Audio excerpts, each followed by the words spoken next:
just have to do a little vocal warm up. It is early in the morning when I'm recording this, so I'm. It is what it is. Welcome to Be a Better Baddie with me, your host.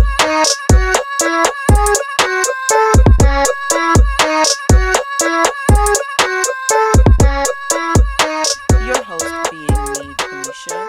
This podcast is your ultimate guide to, of course, become a better baddie.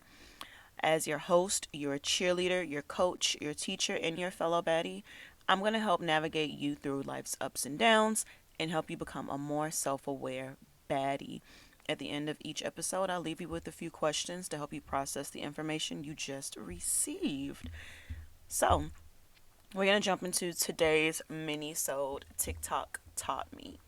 And I mentioned that it was early in the morning. And in the spirit of transparency, I am recording this literally the day of. So today is March 15th. My podcast is supposed to come out on March 15th, and I am recording it on that exact day, and I never do that.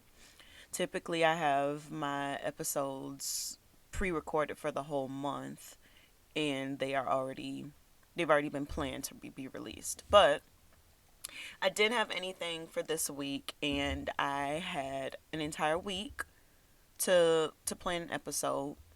I couldn't do it. Like, there was nothing inspiring me really. Um and then I remembered, like, I was laying in the bed last night and I was like, dang, I actually feel mad disappointed in myself because I was just gonna try to re-release an old episode, and I was like, I don't want to do that. So I felt really disappointed in myself, and then I remembered. If you follow me on Instagram, then you've seen this, and it's basically a tweet that I wrote about, like how you love when people fulfill their promises to you. Start doing that for yourself. Like, it feels so good to fulfill the promises you make to yourself.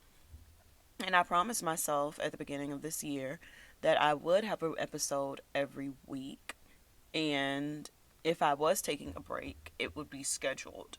This break was not scheduled. This was more so just me being human. And here I am recording. Okay? So I kept my promise to myself. If you are not following me on social media, please make sure you take the time to follow me. Multiple pages, multiple platforms. So we have Big Kui, that's BIGQUIQUI on Instagram and on TikTok. And then we have, of course, Be a Better Baddie on Instagram and on Twitter. But I'm not really looking for followers on Twitter. I mainly just need the Twitter to take screenshots to make my reels. But if it turns into that, that's cool too. But let's jump into today's mini-sode of what TikTok has taught me over my time of scrolling these past couple weeks. Alright, so we're going to start off light. We're going to start off with the skincare girlies. So I saw a TikTok about, and I have time. I'm going to make sure I link all the TikToks so you can see them. But skincare girlies, don't wash your face in the morning. As in, like, don't use a cleanser. So, especially if you have an extensive nighttime routine. So, the guy who I was watching, like he said, he does steam, he moisturizes, exfoliates, puts on a liquid serum, a cream serum, and then a moisturizer.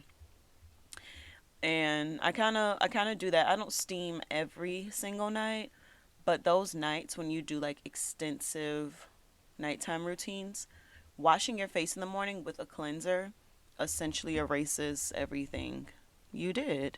There was a dermatologist in the comments, and they were like, yes, I agree with this. You are basically washing money down the drain. So, of course, there are nuances to this, as there are nuances to every single thing in this world of ours. Now, I work out in the mornings, most mornings. So, me not washing my face is actually bad for me if I don't do that. So, I don't necessarily wash my face before I go to the gym or before I start working out if I'm at home. I will just take a hot cloth and wipe my face. You got to get the eye boogers out. You got to get the eye boogers out. And then put a little moisturizer on. But what this person said, and I used to do this, and I'm so mad I stopped doing it, but I don't know why. You know when you have habits and they just kind of drop. I think I ran out of rose water. So instead of doing that, like he will, wipe his eye boogers, all the stuff out. Spritz his face with rose water and then put a moisturizer on.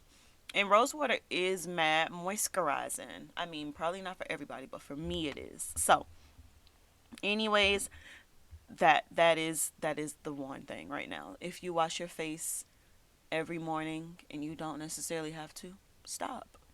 You're dehydrating your skin too. Like, give your skin a break. All right, let's jump into some fun stuff. This one's a combination of like two-ish, three-ish TikToks. I can't really pinpoint all of them. I can only find one of them that related to this, but I've seen multiple videos. But anyways, the bias, I'd say, or the envy around successful black women. So I saw one video where a guy from, he had a podcast. A guy from a podcast was talking about how when black women become too successful, like he's not attracted to them anymore because she has achieved too much. So it makes him, of course, feel insecure as a man. But did he say that? No, he just said, women aren't supposed to do that, but that was him screaming his insecurity and like that he's envious of black women becoming successful. I don't even understand how that comes out of your mouth. But anyways, he said that. And then another video, and this topic has been circulating for so long and I just cannot wrap my mind around it. People are mad if you know Jackie Anya, she's a beauty YouTuber. And there have been so many videos about how she's not relatable anymore because she posts her luxury stuff and she talks about like habits she's picked up. Here's the thing.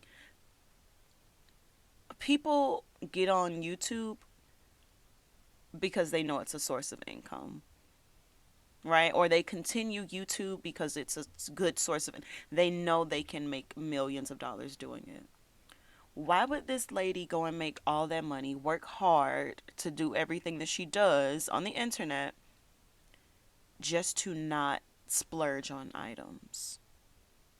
So it made me think about and this has also happened with Kelly Stamps. Like people have made videos about how they can't relate to her anymore.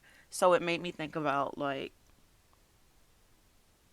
what YouTuber I hate that YouTubers cannot, and I've only seen it with black women, but it made me think about the parasocial relationships because I've been hearing about that too. So our official definition for a parasocial relationship is a one-sided relationship where one person extends emotional energy, interest, and time, and the other party is completely unaware of the other's existence. This is exactly what happens with influencers or internet personalities and us, people who are not influencers and things of that sort. You even see this in terms, because I don't want to make it seem like it's just a woman thing, because it's not. Men in sports teams, oh, they are so invested. If you've seen a man cry before because sports team has lost, and it has nothing to do with him. He was not on the field. He was not at the game. He doesn't even know these people's So everyone, every gender, every person can be in a parasocial relationship. And it's not healthy for you to have such strong ties to a person that doesn't even know you exist. So much so that you feel the need to comment on their lifestyle that they are living when you know nothing about them except what they present. So all that to say, the world, we already knew this, the world is jealous of black women and hate when they are black womaning. Anyways, and here's my last TikTok taught me thing. This one got me a little bit. So, oh, where is it? Okay, so there was this girl and she was talking about like how she finally got to move out of her toxic Latino household. And then as soon as she moved into her apartment, she felt grief. So someone stitched this and they were talking about like how this is very common with, like, not students, I'm sorry, kids of immigrants, kids from BIPOC families, and kids from low income families, because those communities tend to have a collectivist culture.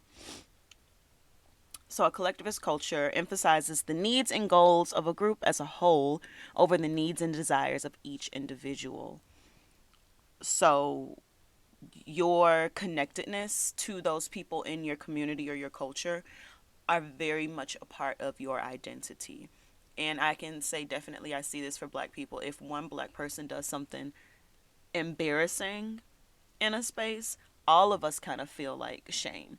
So that's talking about it on a larger scale, but one black person does something, we all kind of feel like, oh my God, you're embarrassing us.